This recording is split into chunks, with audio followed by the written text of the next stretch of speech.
ଅମଙ୍ଗଳର କାରଣ। ଗ୍ରହ ମଙ୍ଗଳ ନର ସମାଜର ଅମଙ୍ଗଳର କାରଣ କେବଳ ସ୍ୱାସ୍ଥ୍ୟ ଓ ଜୀବନ ନାଟକ। ଏ ବିଷୟରେ ଆମେ କାଲି ଆଲୋଚନା କରିଥିଲେ। ଯଦି ଜାତକରେ ଲଗ୍ନ ଚତୁର୍ଥ ସପ୍ତମ ଅଷ୍ଟମ ବା ଦ୍ୱାଦଶରେ ମଙ୍ଗଳ ଥାନ୍ତି ତେବେ ବିପରୀତ ଲିଙ୍ଗର ଅସୁବିଧା ହୁଏ। କ'ଣ ଅସୁବିଧା ହୁଏ? ବିବାହ ପରଠାରୁ ଦେହ ଖରାପ ହୁଏ। ସେ ଖରାପ କ୍ରମଶଃ ବଢ଼ି ବଢ଼ି ଯାଏ। ଶେଷକୁ ଜୀବନ ଦିଗକୁ ଲିଭେଇ ଦିଏ। କିନ୍ତୁ ଜ୍ଞାନୀମାନେ କହିଲେ ଏଭଳି ଦୁର୍ଯୋଗ ଥିଲେ ବି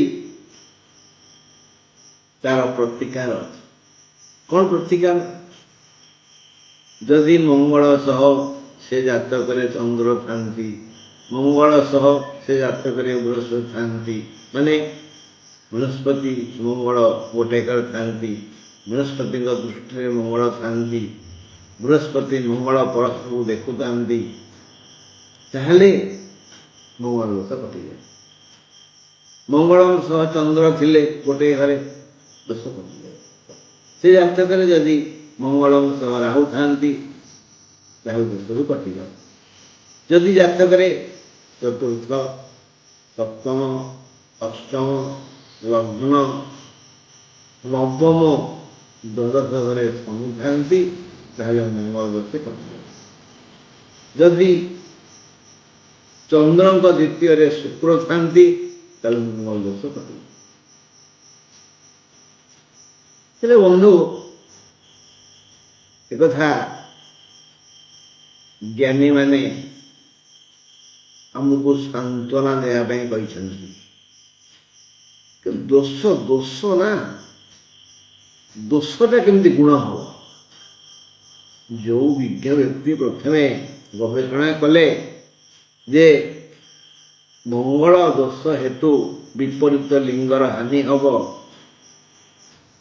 ପ୍ରତିକାର ସେ କରିନଥିଲେ। ପରେ ଏହି ଦୋଷକୁ ନିର୍ଦ୍ଦୋଷ କରିବା ପାଇଁ ଅନ୍ୟ ବିଜ୍ଞ ବ୍ୟକ୍ତି ନିଜ ଅନୁଭୂତିକୁ ବର୍ଣ୍ଣନା କଲେ। ତେଣୁ ଦୋଷ କେବେ ଗୁଣ ହବନି, ତାକୁ ମାର୍ଜନା କରାଯାଇପାରେ। ସୁତରାଂ ମଙ୍ଗଳ ଦୋଷ ଥିଲେ ବିପରୀତ ଲିଙ୍ଗର ଦେହ ନିଶ୍ଚୟ ଖରାପ ହବ ବାହାବାସୀ ଠାରୁ। ମାନେ ଯେପର୍ଯ୍ୟନ୍ତ ପୁରୁଷ ସ୍ତ୍ରୀକୁ ବା ସ୍ତ୍ରୀ ପୁରୁଷକୁ ଛୁଇଁ ନଥିବ, ଦାହିକ ସମ୍ପର୍କ ହେଇନଥିବ, ସେ ପର୍ଯ୍ୟନ୍ତ କିଛି ପ୍ରଭାବ ପଡ଼ିନଥିବ। ତାପରଠାରୁ ବାସ୍ ପ୍ରଭାବ ପଡ଼ିବା ଆରମ୍ଭ ହେବ। ଧୀରେ ଧୀରେ ଧୀରେ ଧୀରେ ଧୀରେ ଧୀରେ ଧୀରେ ଧୀରେ ଯେତେବେଳେ ମାରକ ଦଶା ଆସିଯିବ, ମାରକ ଦଶାର ମାରକ ଅନ୍ତର୍ଦଶା ଆସିବ, ସେତେବେଳେ ଜୀବନ ଦୀପ ଲିଭିଯିବ। ଏଥିପାଇଁ ସେଇ ଜ୍ଞାନୀମାନେ କହିଛନ୍ତି ଯେ କଣ୍ଟା ତ ଗୋଟ ପାଦରେ ଫୁଟିଲା, ଆମେ ତାକୁ କାଢ଼ିବା ନା, ଆଉ ନହେଲେ ତ ପଚି କ୍ୟାନ୍ସର ହେଇଯିବ। ତେଣୁ ପ୍ରତିକାର କଲେ ହଁ। ପ୍ରତିକାର କ'ଣ ନା ପରୋପକାରମ୍ ସ୍ୱର୍ଗାୟ ଲେଖିଲେ ବ୍ୟାସଦେବ ମହାଭାରତରେ। ନର୍କାୟ ପରପୀଡ଼ନମ୍। ଆମେ ଦମ୍ପତି ଯେଉଁମାନଙ୍କର ଜାତକରେ ଏଭଳି ଦୋଷ ଅଛି, ମଙ୍ଗଳ ଦୋଷ ଅଛି, ସେମାନେ ପ୍ରାୟତଃ ଚେଷ୍ଟା କରିବେ ପ୍ରତିଦିନ ନିଜେ କିଛି ଭୋଜନ କରିବା ପୂର୍ବରୁ ଅନ୍ୟ କାହାକୁ ଭୋଜନ ଦେବେ।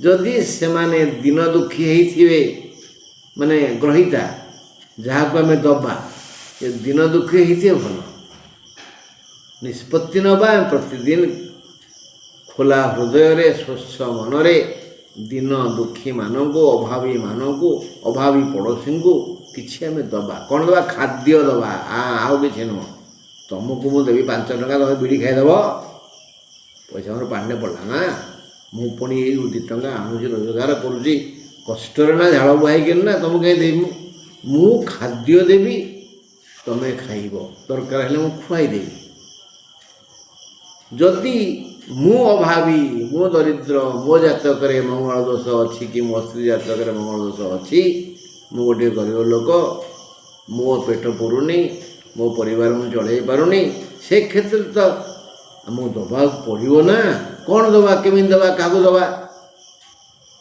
पिंपुड़ी जंदा को आम टे मीठा खाद्य दबा को व्यक्ति गुप्त रसस्य भाण्डम मीठा रंक से माने तेणु टे चीनी गुड़ दबा तले दबानी पत्थर खंडे पकईदबा पत्थर खंडे पकईदबा टाइल खंडे पकईदबा भंगा टाइल कौन ना आधे पड़नी कि मुझे कहली किणिकी आना कौन पकईदबा तापरे प्रतिदिन टे चीनी बा गुड़ बा मिश्री कि मीठा टिके जो बजार मीठा खाऊे आगे गोटे 10 टका मीठा आइले खाइबा आम तेणु से टिके भांगिक बाहर देदेबा बस है आम जो खाद्य खाऊे से खाद्य यदि पक्षी खाऊे से खाद्य पक्षी दबा रोसई परे परे जो खाद्यटी प्रथम मुठे भात रखीदबा कि तरकारी जहाँ आम खाऊे ताको टिके बाहर पक्षी दे आसवा पशु दे आसवा किसी तृणभोजी पशु अच्छा से माने खुशी हंती घास पतर माकड़ कदली प्रिय पिठा प्रिय बरा प्रिय आ मूल जातीय खाद्य माकड़ खाती कंदमूल आलू इत्यादि आम क्या गोटे दबा खोला मन दबा कंजूस मन नुह खोला मन दबा और सबुदिन दबा बोले ये मंगल दोष कटिज ये समस्या आसबनी उभय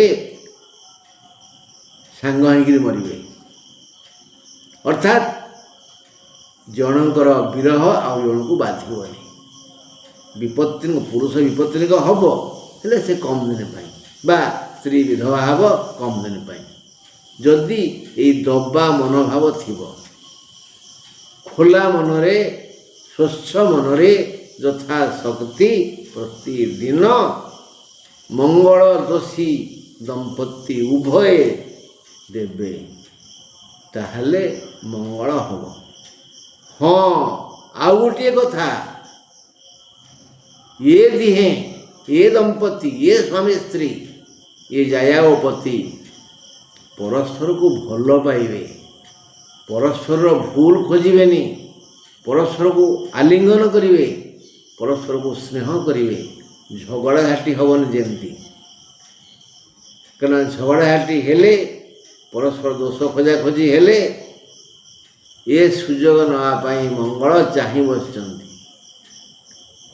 राग रुषा है तापर देख विष पीदबा घर पलि जा इत्यादि इत्यादि ना तेणु प्रतिकार करिपारले ये दुर्जोग आमको पीड़ा दबनी हाँ बंधु मंगलर दोष त्रुटि प्रतिकार विषय आम दुख सुख हेले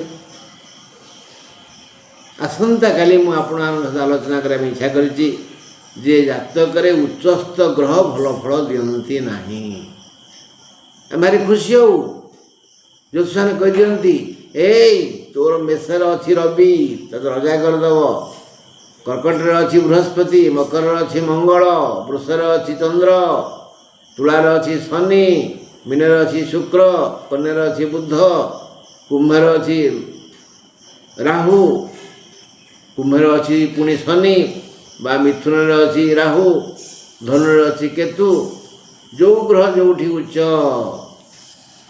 उच्चस्थ ग्रह आदौ भल फल दियंती नहीं यह एक दीर्घ गवेषणा